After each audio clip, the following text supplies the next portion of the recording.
మల్లెలో మాలలో నీకోసం తెచ్చినము అలంకరించంగా లెగరా లెగరా సాంబయ్య లెగరా నా అయ్య లెగరా పరమాత్మ లెగరా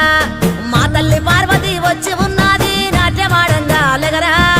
లెగరా సాంబయ్య లెగరా నా అయ్య లెగరా పరమాత్మ లెగరా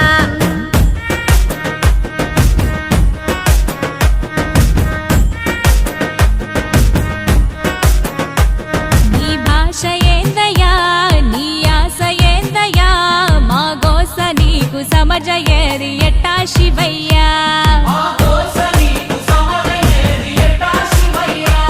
నీ ఊరు ఏందయ్యా అసలు పేరు ఏందయ్యా